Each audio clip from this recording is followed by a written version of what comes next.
venir por la misión. ¿De acuerdo?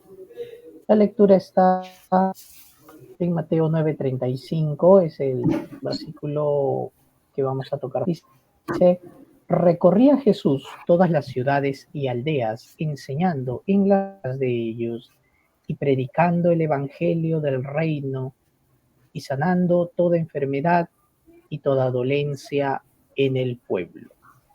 Amén. Vamos a comenzar entonces con la introducción, hermanos. Todos, sobre todo los jóvenes, ustedes saben que la edad de los jóvenes es de 14, ¿no? 14, 15, por ahí hasta los 25, 26 años, ¿no? Ya uno es adulto de ahí para arriba, ¿no? ¿No es cierto? Entonces, sin embargo, pues dependiendo de la cultura, también uno llega a ser adulto, ¿no? Por ejemplo, los judíos, su adultez llegaba a los 12 años, ya eras un ciudadano, eras reconocido ante la comunidad. Entonces, era todo un evento, ¿no? Pero muchos jóvenes, debido también a la edad, ¿no? de su juventud, anhelan muchas cosas. Anhelamos cumplir muchos deseos en los estudios, en el trabajo, para con la familia, y tenemos muchos intereses. Pero, ¿cuál debe ser el interés del joven cristiano? ¿Cuál debe ser eso que anhele? Y es lo que vamos a ver hoy, ¿no? A ver, nos preguntamos, ¿qué cosas apasionan a los jóvenes hoy en día? A ver, pensemos, hay varias cosas.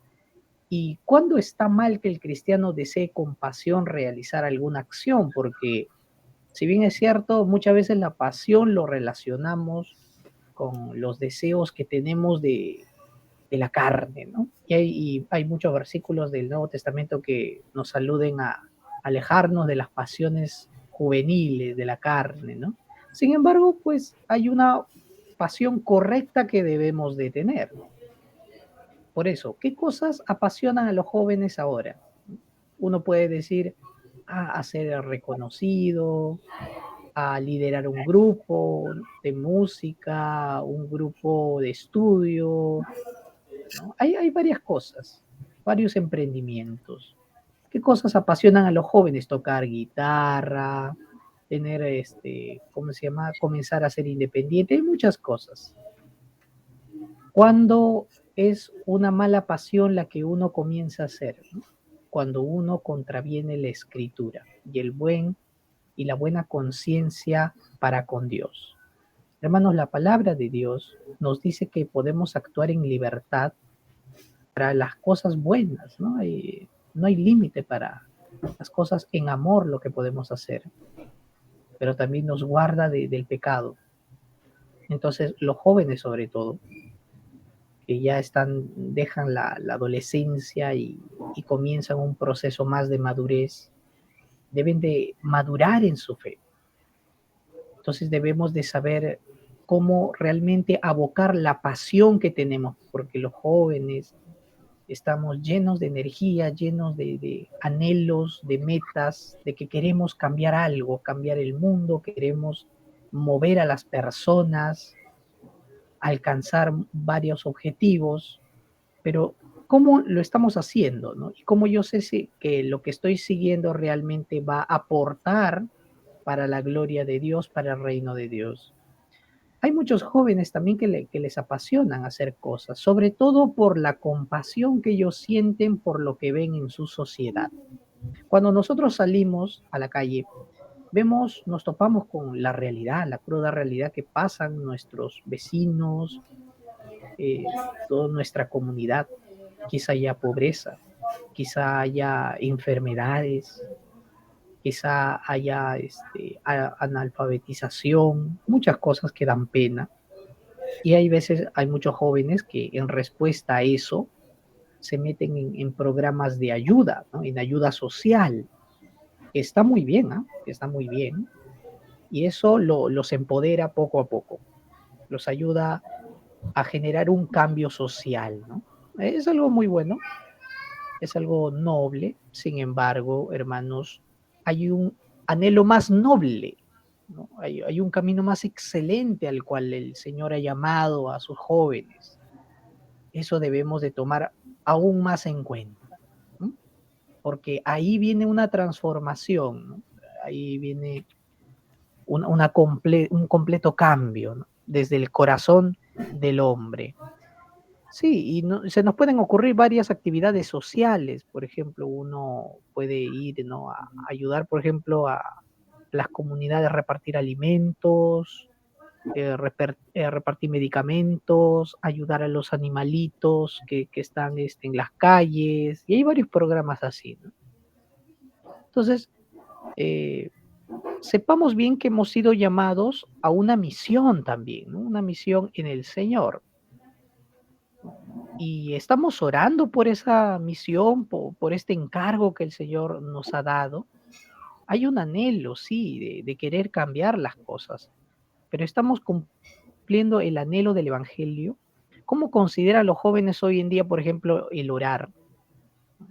Quizá hay algunos que dicen, yo quiero que Dios obre en mi vida o en la vida de mi comunidad, pero parece que mi oración no cambiara nada, o mi oración hace que esta persona por la que estoy orando no cambiara. Y eso es incredulidad, porque el Señor nos llama a tener fe al momento de orar. Y una oración eficaz, hermanos, no es una oración grande ni elaborada, es una oración que confía en que el Señor va a establecer su voluntad, que Dios va a responder nuestras oraciones que están alineadas a su propósito. ¿Por qué debemos orar si sabemos que Dios lo sabe todo? Si todo Dios lo va a hacer conforme a su voluntad, ¿qué tiene que ver que yo ore o deje de orar? Dicen muchos. Y los jóvenes deben de acostumbrarse a que la oración tiene que ser un estilo de vida. Joven cristiano que no ora es un joven cristiano de verdad que va a vivir una vida en fracaso, una vida esclavizado al pecado, ¿no? Aunque ya no hay necesidad, pero el pecado va a tener mayor poder sobre su vida, porque la oración, hermanos, parte del hecho de que estamos unidos a Cristo y de que hemos sido librados del pecado, y la oración es nuestra continua comunicación con el Señor. Es el respirar del cristiano. Había un erudito que dijo una vez que cristiano que no orar es como querer vivir sin respirar, ¿no? Es imposible. Entonces, cristiano que ora es un cristiano, ¿no? Un cristiano que no ora es muy dudable de que sea cristiano. Y muchas veces uno deja de orar por el pecado, porque hay pecado en la vida. El pecado nos aleja, corta nuestra comunicación con Dios. Por eso yo insto a los jóvenes que si están en pecado, se arrepientan, dejen de hacer lo malo y vuelvan al Señor, vuelvan al perdón de Jesucristo. Jesucristo está dispuesto a perdonar, a cambiar los corazones y a transformar las vidas. Hay veces nos sentimos tan mal de nuestros amigos, de nuestra familia, cómo están viviendo, pero no sentimos lástima de cómo estamos nosotros, que nos falta prepararnos para hacer la obra del Señor. Dios quiere comenzar ese cambio desde nosotros, desde el anhelo de tu corazón. Por eso, hermanos, que los evangelios, sobre todo Evangelio de Marcos, estamos usando la cita de Mateo, hermanos, pero cuando uno lee el ministerio público de Jesús en el Evangelio de Marcos, ustedes van a ver que ese evangelio es, es full acción, ¿no? Es como ver una película de acción, ¿no? ¿Por qué? Porque ahí lo vas a ver a Jesús constantemente sanando, enseñando, predicando, pero en el acto, en los actos, ¿no? Entonces, hermanos, toda enseñanza, toda pasión, toda compasión, toda oración que nosotros hagamos, el Señor nos quiere llevar a vivirlo. Dios nos manda a que su palabra la pongamos por obra, a que si oramos para compartir el Evangelio a un hermano, que cuando llegue el hermano, le compartamos el Evangelio. Que si tenemos la oportunidad de ayudar a alguien y cuando nos llegue esa oportunidad, no desperdiciarla en hablar otras cosas, sino o darle solamente algo material, como lo hacen las ayudas sociales. lo material está bien, pero eso no va a cambiar la situación del corazón pecador del hombre. Los desastres, todo el problema viene por estar sin Dios.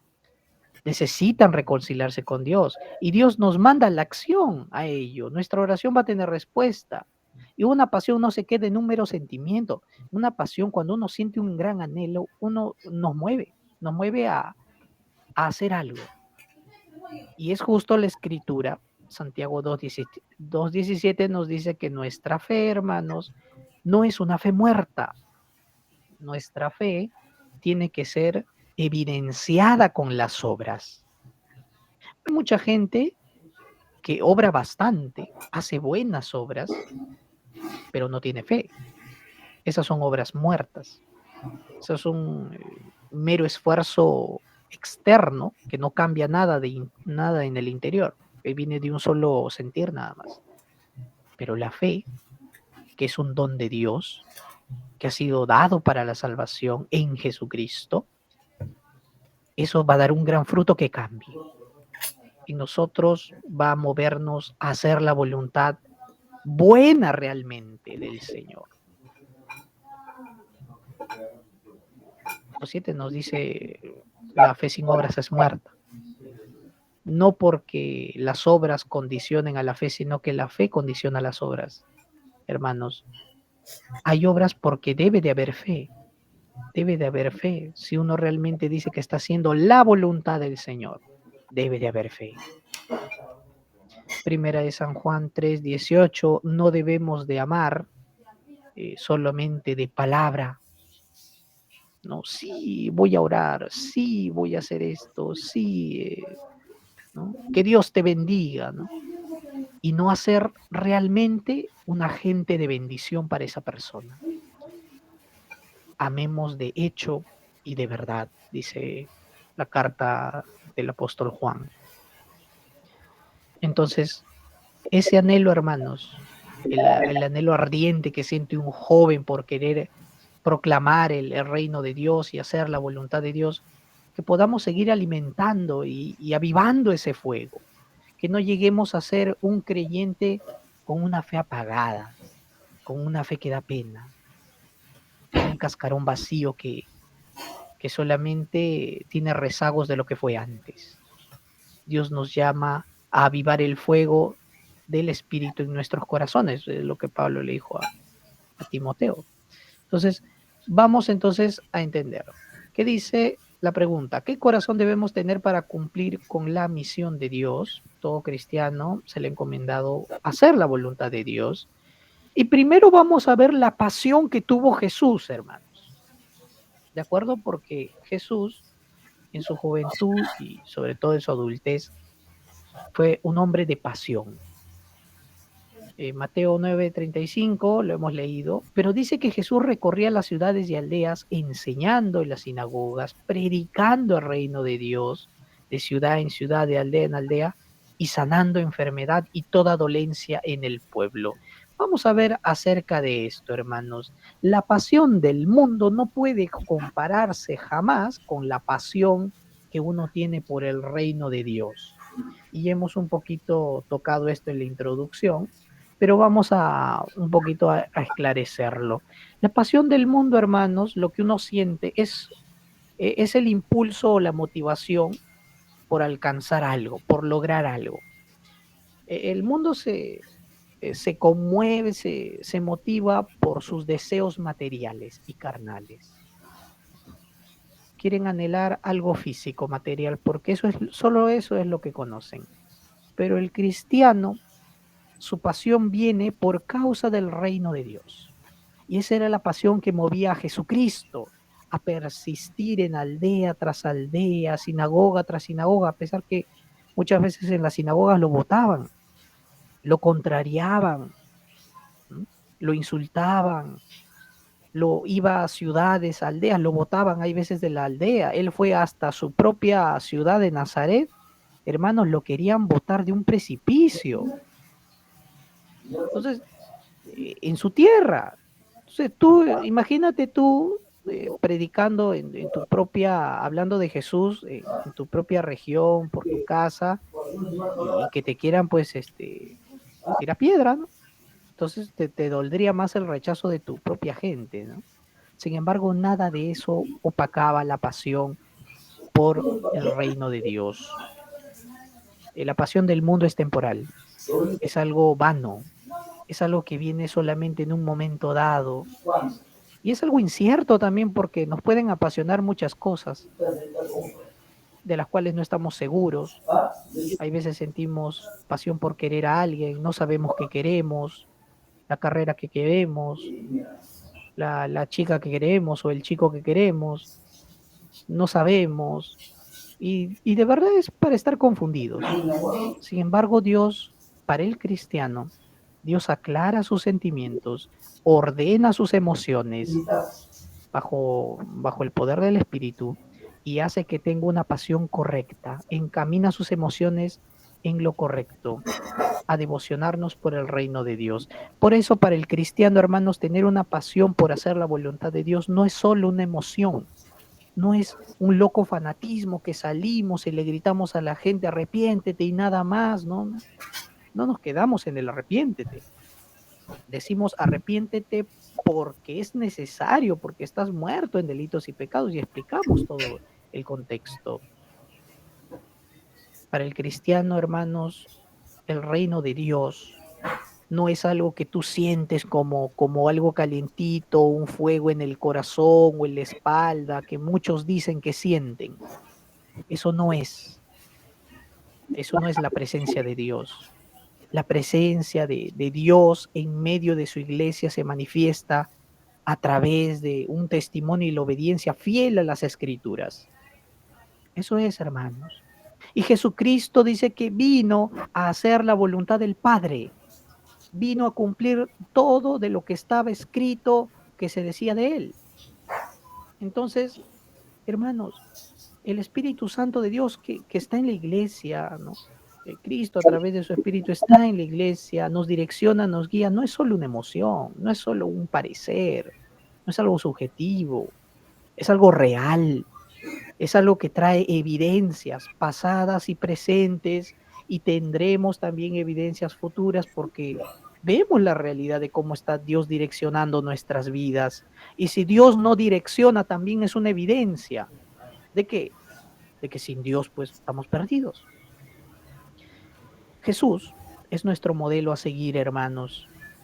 Jesús es el ejemplo de un hombre pasional por las almas perdidas.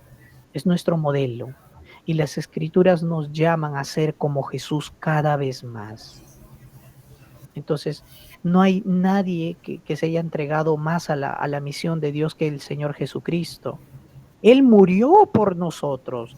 Él vino a esta tierra con una misión, morir por mí, por todos los que crean en Él, para salvación de nuestros pecados, de la muerte, del infierno.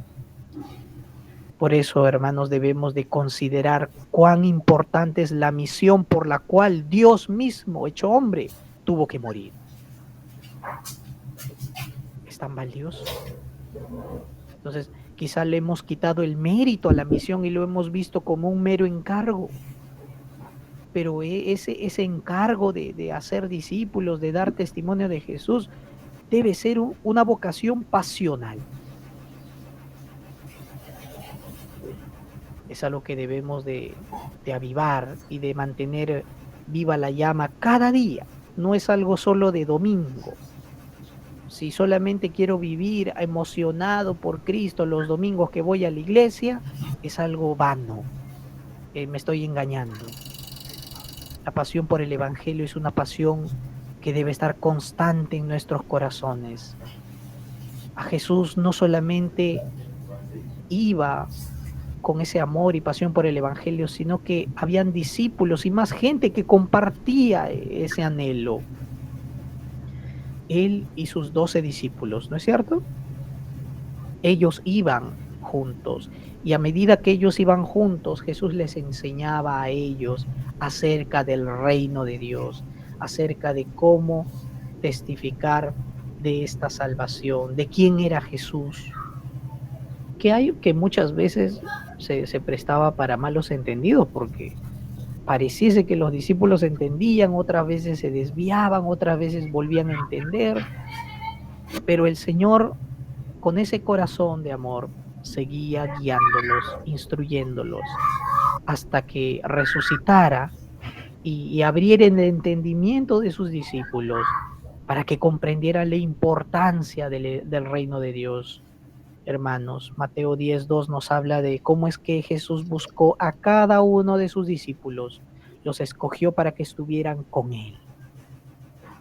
Así como también Dios nos ha llamado a cada uno de nosotros, nos ha buscado en nuestras respectivas ciudades con su mensaje proclamado, ha tocado nuestro corazón, nos ha llamado a estar con Él, a escucharle, a creerle, al arrepentirnos. ¿Para qué? Para cumplir lo que dice Mateo 9, y sanando toda enfermedad y toda dolencia. Dios quiere sanar nuestra vida.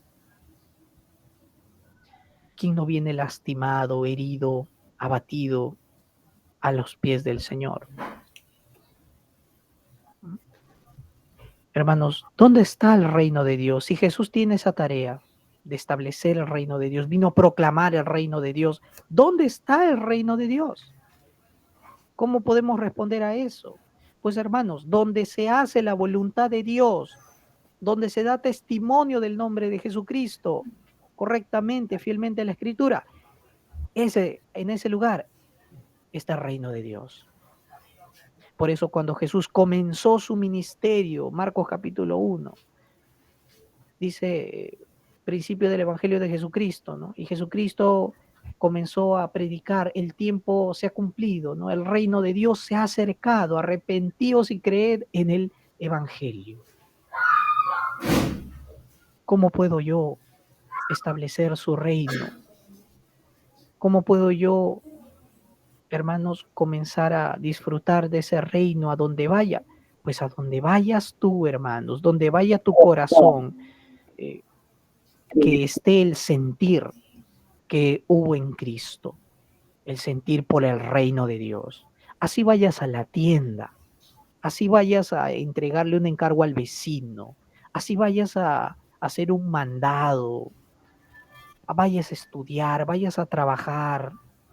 Hermanos, desde que salimos de nuestros hogares hasta que entramos, que el sentir por dar a conocer a Cristo sea lo que nos mueva más que el encargo o la razón o la actividad que salgamos a hacer. Que el amor por el Señor y su sacrificio en la cruz, su obra salvadora, sea lo que mueva nuestros corazones, hermanos. Dios se encargará de guiarnos de ahí. Lo segundo, habla acerca de la compasión que tuvo Jesús. Veamos bien, Mateo 9:36, el siguiente versículo dice que Jesús, al ver las multitudes, tuvo compasión de ellas. Miren, bastante gente lo seguía, por diversos motivos, ¿eh? Porque estaban desamparadas, dice, y Jesús al verlas, estaban desamparadas y dispersas como ovejas que no tienen pastor. Jesús, que Jesús es Dios, pero también es verdadero hombre. Él sabe lo que siente un hombre cuando ve a las personas en desdicha, confundidas, en desgracia, faltas de ayuda. Entonces, ¿qué hace, hermanos? La pregunta es, ¿qué hace que muchas veces no notemos las necesidades que pasan nuestros amigos, nuestra familia, nuestra sociedad? Y digamos en un momento a otro, oye, yo no sabía este problema por el que estabas pasando. ¿Qué nos hace estar así? La respuesta es simple, hermanos. Estamos tan centrados en nosotros mismos, estamos tan puestos la mirada en nuestros deseos, que hemos perdido el deseo de Dios. Nuestra vista está tan cegada por el pecado, por otras cosas, por las distracciones de la vida, que no vemos realmente el problema que está sobre nuestros familiares y personas que nos rodean. Había tanta necesidad del evangelio en Israel que los discípulos muchas veces no eran conscientes porque ellos veían que habían líderes religiosos, estaba el templo, hacían grandes ofrendas, todo era una bonita presentación, ¿no? Pero Jesús veía los corazones, veía la realidad. Era un pueblo desamparado, un pueblo disperso, un pueblo que necesita a alguien que los guíe. Ustedes se han puesto a pensar, hermanos, ¿no? Tenemos familia y amigos. ¿Hacia dónde están yendo? Tienen trabajos, tienen familias, pero ¿hacia dónde están yendo sus vidas? ¿Qué están siguiendo como brújula, como dirección de su vida? ¿No nos da pena? Ay, no, es que mi objetivo es ser un gran estudiante. Y eso es realmente lo que va a guiar tu vida, el estudio, el trabajo, ¿no? El dinero, mi familia. Y la familia cuando se quiebra, ¿qué te queda? ¿Mm? ¿Qué podemos decir de esas personas? Hermano, realmente hay que tener un corazón compasivo.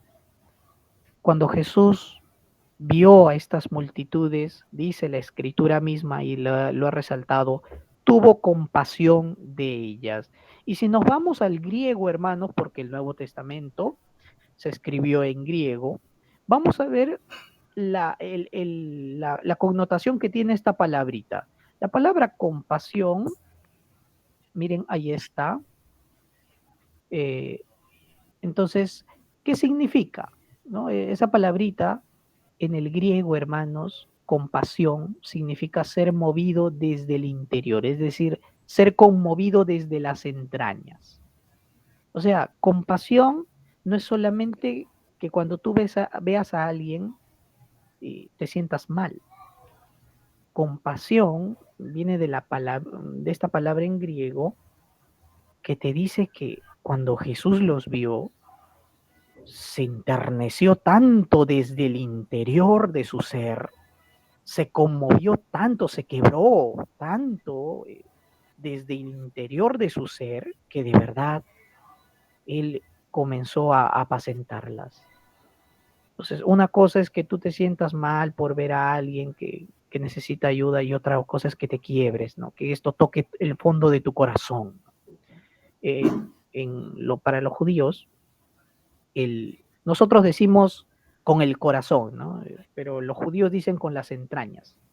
Prácticamente es señalar, pues, ¿no? El sentir, ¿no? El sentir interior del hombre. Entonces, hermanos, era un gran anhelo el que movió a Jesús en ese momento cuando vio a tanta multitud que no estaba siguiendo al Señor y que quería a alguien que los pastoreara. Sentimos, es este nuestro sentir cuando vemos a la gente que no tiene a Dios en su vida, que está buscando alguna ayuda, o le estamos privando de la ayuda del Señor, dando solamente una mera respuesta diciendo, sí, todo va a estar bien, sí, esfuérzate, sí, mira, pórtate bien. Eso no es tener compasión. Jesús tuvo compasión de ellos y los guió, los alimentó espiritualmente y también materialmente, ¿ah? Porque les multiplicó los panes, los peces, los sació. No solo eso, sino que curaba y sanaba a los enfermos que había entre ellos. Jesús no solamente se limitó a venir y hablar bonito o hablar de un reino que ellos no habían visto, sino que tomó las palabras del reino de Dios y las puso en práctica. Jesús ve a las multitudes de estas dos maneras, hermanos. Las ve como ovejas que no estaban siendo pastoreadas, ovejas desamparadas, sin pastor. Y esto habla mucho acerca de los líderes de la época. Miren, estaban los fariseos, los saduceos, las autoridades, los ancianos, escribas, pero todos ellos, hermanos, no tenían compasión por las almas, por la gente. Ellos actuaban buscando el reconocimiento, el dinero y la fama de la gente. No buscaba, estaba listo, pero que se estaba desperdiciando.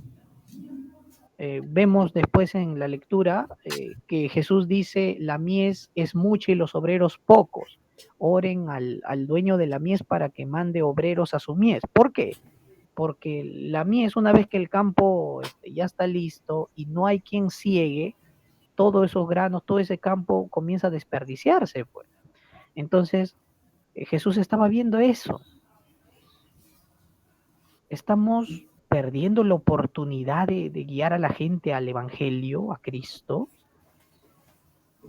Estamos como ovejas siendo pastoreados por Jesucristo nuestro Señor, o queremos guiarnos como nos gusta, como nos agrade. Esto habla mucho, primero de los líderes y segundo de los congregantes, de los creyentes, de los que venimos, hermanos. Un pastor en una iglesia local tiene que sujetarse, someterse al buen pastor que es Jesucristo, para guiar correctamente al rebaño. Para cegar ese campo de trigo tenemos que ser obedientes, ¿no? Y reconocer a los obreros de la iglesia que Dios ha puesto, y esos obreros tienen en obediencia que salir y compartir el Evangelio. Cuando Jesús ve esto, hermanos, Jesús no se hace esperar. Mateo capítulo 10, versículo 1, a ver si alguien puede leerlo.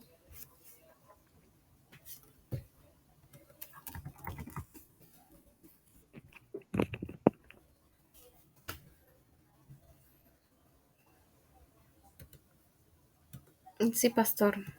Mateo 10:1. Entonces, llamando a sus 12 Sí, discípulos, les dio autoridad sobre los espíritus inmundos, para que echasen fuera y para sanar toda enfermedad y toda dolencia. ahí está. Entonces Jesús no vio ese problema y se quedó ahí, que sigan en ese problema.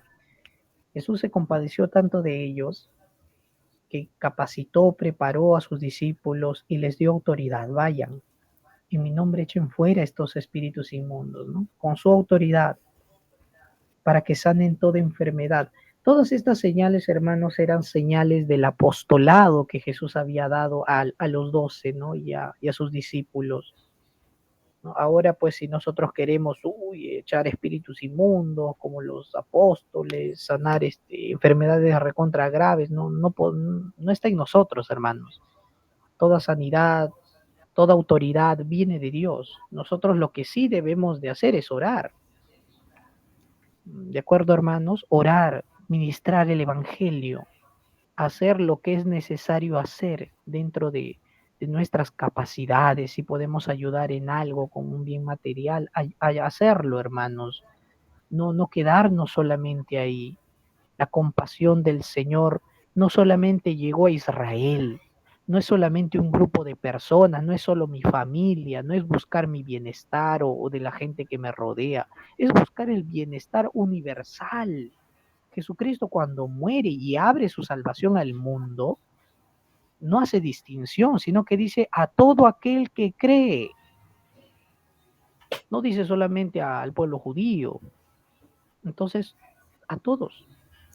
Y ese tiene que ser nuestro sentir. Nuestra compasión no es solo velar por nuestra región, nuestro Perú, es orar por todos, para que todos escuchen de Jesucristo y sean salvos. Conclusión. Dios desea discípulos apasionados por el reino de Dios y su justicia. Por ello oremos para ser llenos del Espíritu y avivar el anhelo por las almas perdidas. ¿Sí? Debemos de orar mucho, hermanos. Buscar lo primero, lo que enseñó Jesús, más que lo material, el reino de Dios y su justicia, la voluntad de Dios. No nos descuidemos ni nos volvamos insensibles ante la realidad espiritual, hermanos. Y lo que pasa en la sociedad, eso también tiene que llamarnos la atención y decir qué puedo hacer en respuesta a ello. Claro, el gobierno tiene una responsabilidad, pero la iglesia también tiene una responsabilidad en la sociedad, hermanos.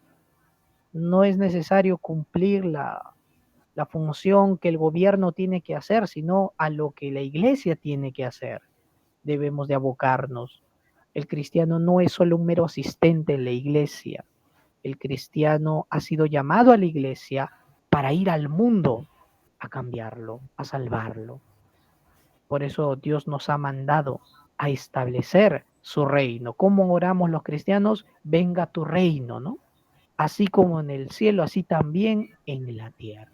Esa es nuestra oración, hermanos. ¿Y de qué manera queremos que se establezca el reino de Dios en esta tierra? En cada aspecto de nuestra vida. Oremos entonces, hermanos. Amado Señor, te damos gracias. Bendito sea tu nombre, Señor. Que el anhelo de nuestro corazón siempre sea establecer tu reino, proclamar a Cristo. Aviva el corazón nuestro que está muchas veces apagado, desanimado, porque nos alejamos de ti, porque no valoramos mucho tu palabra. Como jóvenes, ayuda, Señor, a los jóvenes a avivar esa llama del Espíritu, a llenarnos de tu Santo Espíritu, cada día llenándonos y escudriñando la Escritura. Que las obligaciones y las actividades que tenemos no sean una excusa, tampoco sean un motivo para que dejemos de congregar, para que dejemos de seguirte, escuchar tu voz, porque el Señor Jesucristo tuvo compasión de nosotros desde que vino a este mundo, vino como nuestro Señor y Salvador, y lo hizo, nos salvó en una cruz, resucitó al tercer día y nos ha llamado a cumplir esta misión, Señor. Gracias te damos, Dios eterno. Guíanos, Señor. Enséñanos a que de manera correcta y debida podamos establecer tu reino en cada área de nuestra vida, dándote la gloria. Oramos pidiéndote todo esto en el nombre de tu amado Hijo Jesucristo. Amén.